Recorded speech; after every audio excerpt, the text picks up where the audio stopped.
बढ़ते हैं आगे और अब बात करते हैं दिल्ली में जो सियासी बाल पलटवार का दौर देखने को मिल रहा है उसकी। दिल्ली की सत्ता पर काबिज आम आदमी पार्टी और हरियाणा की नायब सरकार आमने सामने आ गए। वजह है आतिशी और केजरीवाल का यमुना में अमोनिया की मात्रा बढ़ाए जाने का आरोप हरियाणा की सरकार पर लगाना। दिल्ली विधानसभा चुनाव नजदीक आते ही सियासी लड़ाई यमुना के पानी की शुद्धता पर आ गई है।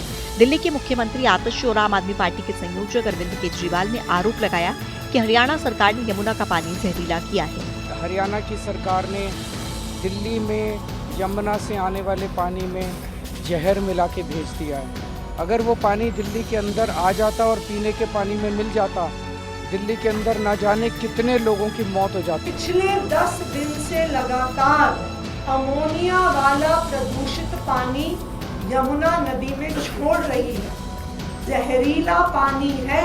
आपके आरोप के बाद हरियाणा के मुख्यमंत्री नायब सिंह सैनी और अनिल विज ने पलटवार किया। दोनों ने केजरीवाल को झूठ की फैक्ट्री बताया। वो हरियाणा और दिल्ली की जनता से तुरंत माफी मांगे, वरना हम उसके खिलाफ मानहानि का दावा करेंगे। यमुना के जहरीले पानी को लेकर सीएम आतिशी ने चुनाव आयोग को पत्र लिखा था, जिस पर चुनाव आयोग ने हरियाणा सरकार से आज दोपहर 12 बजे तक जवाब मांगा है। वहीं दिल्ली जल बोर्ड ने केजरीवाल के उस दावे पर आपत्ति जताई है जिसमें उन्होंने यमुना के पानी को जहरीला बनाए जाने के लिए हरियाणा सरकार को जिम्मेदार बताया था, जिसके बाद इस पर अब सियासी पारा चढ़ा हुआ है। दिल्ली विधानसभा चुनाव की तारीख जैसे जैसे नजदीक आ रही है, यमुना का पानी बड़ा प्रमुख मुद्दा बनता जा रहा है।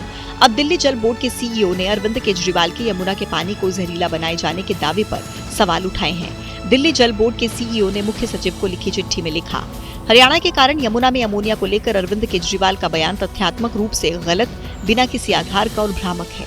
इस तरह के झूठे बयानों से दिल्ली वासियों में डर पैदा होता है और इसके अलावा ऊपरी रिपेरियन राज्यों के साथ संबंधों पर भी प्रतिकूल प्रभाव पड़ता है। दिल्ली जल बोर्ड के सीईओ के केजरीवाल के बयान को आधारहीन, झूठा और भ्रामक बताने के बाद आतिशी ने दावा किया कि बीजेपी ने दबाव डालकर झूठी चिट्ठी लिखवाई है। हरियाणा की साजिश का पर्दाफाश किया। भारतीय जनता पार्टी ने दिल्ली जल बोर्ड के अफसरों पर दबाव बनाया और सीईओ दिल्ली जल बोर्ड ने चिट्ठी भेजी। केजरीवाल और आतिशी के आरोपों के बाद बीजेपी का डेलीगेशन आज चुनाव आयोग से मिल सकता है। सूत्रों के मुताबिक हरियाणा के सीएम नायब सिंह सैनी केजरीवाल पर मानहानि का दावा भी कर सकते हैं। वहीं दिल्ली विधानसभा चुनाव के लिए सियासी दलों का ताबड़तोड़ चुनाव प्रचार जारी है। चुनावी दंगल में आज सभी दलों के दिग्गज हुंकार भरेंगे, जिसमें बीजेपी, कांग्रेस और आम आदमी पार्टी के स्टार कैंपेनर्स शामिल हैं। खास बात यह है कि बीजेपी के 40 दिग्गजों की आज रैलियां होंगी। दिल्ली में विधानसभा का चुनाव प्रचार जोर शोर से चल रहा है। सभी दलों ने अपने दिग्गजों को चुनाव अखाड़े में प्रचार के लिए उतार दिया है। अमित शाह, सीएम योगी और कांग्रेस सांसद राहुल गांधी आज ताबड़तोड़ रैलियां करेंगे।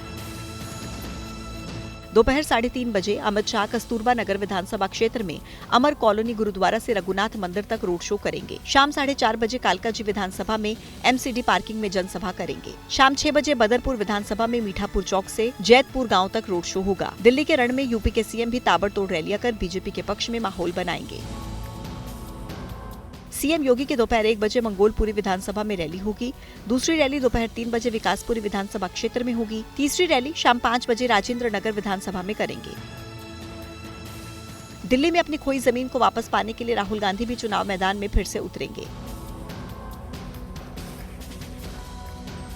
शाम को 4 बजे वेस्ट विनोद नगर में चुनावी रैली करेंगे, जबकि शाम को 6 बजे ओखला के तिकोना पार्क में जनसभा करेंगे। वहीं कांग्रेस के राष्ट्रीय अध्यक्ष मल्लिकार्जुन खड़गे ने मध्य प्रदेश के महू में एक रैली को संबोधित करते हुए एक नए विवाद को हवा दे दी। मल्लिकार्जुन खड़गे गृह मंत्री अमित शाह के महाकुंभ स्नान पर निशाना साधते रहे, कुछ ऐसा बोल गए जिस पर अब सियासी बखेड़ा खड़ा हो गया। एक तरफ जहां गृह मंत्री अमित शाह ने परिवार संघ महाकुंभ में आस्था की डुबकी लगाई, तो दूसरी तरफ कांग्रेस के अध्यक्ष मल्लिकार्जुन खड़गे ने महाकुंभ पर सवाल खड़े कर दिए। अरे भाई, गंगा में डुबकी लेने से गरीबी दूर होती क्या? हमको एतराज है गरीबों का जो शोषण हो रहा है धर्म के नाम पर। खड़गे का ये बयान ऐसे वक्त में आया है जब करोड़ों सनातनी प्रयागराज महाकुंभ में डुबकी लगा चुके हैं। ऐसे में बीजेपी ने इस मुद्दे को सनातन के अपमान से जोड़ दिया। इस प्रकार के वचन, सनातन के खिलाफ इस प्रकार के बोल, ये शर्मनाक। राहुल गांधी और कांग्रेस पार्टी को इस पर एक्सप्लेनेशन देना चाहिए कि आखिरकार कांग्रेस पार्टी की ऐसी सनातन विरोधी सोच कैसे हो सकती है। हालांकि विवाद बढ़ने के बाद कांग्रेस नेताओं ने बचाव किया, जिसके बाद खड़गे ने अपने बयान पर माफी मांग ली। मैं किसी की आस्था के ऊपर ठोस नहीं लगाना चाहता हूँ। अगर किसी को दुख हुआ तो मैं माफी चाहता हूँ। मल्लिकार्जुन खड़गे के महाकुंभ में आस्था की डुबकी को लेकर उठाए सवाल के बाद बीजेपी आक्रामक हो गई है। खड़गे के बचाव में उतरी कांग्रेस की सफाई पर अमित मालवीय ने सवाल खड़े कर दिए हैं। अरे भाई, गंगा में डुबकी लेने से गरीबी दूर होती क्या? एमपी के महू में मल्लिकार्जुन खड़गे के महाकुंभ पर दिए गए बयान के बाद कांग्रेस नेताओं को सफाई देनी पड़ी। कांग्रेस प्रवक्ता पवन खेड़ा ने दावा किया कि खड़गे ने सिर्फ राजधर्म की सीख दी थी। जब से मल्लिकार्जुन खड़गे जी ने राजधर्म याद दिलाया, धार्मिक रीतियों के पीछे छिपकर आप राजधर्म से बच के भाग नहीं सकते। वो सबसे बड़ा अपराध होता है। भारतीय जनता पार्टी के तमाम लोगों की दाढ़ी में तिनका है। मल्लिकार्जुन खड़गे के बयान पर कांग्रेस की सफाई के बाद बीजेपी नेता अमित मालवीय ने सवाल खड़े किए। उन्होंने खड़गे को घेरते हुए सोशल मीडिया पर लिखा, अगर खड़गे जी भीष्म हैं और भाजपा का नेतृत्व युधिष्ठिर, तो राहुल गांधी कौन है? दुर्योधन? वैसे मोदी जी को धर्मराज की संज्ञा देना उचित ही है।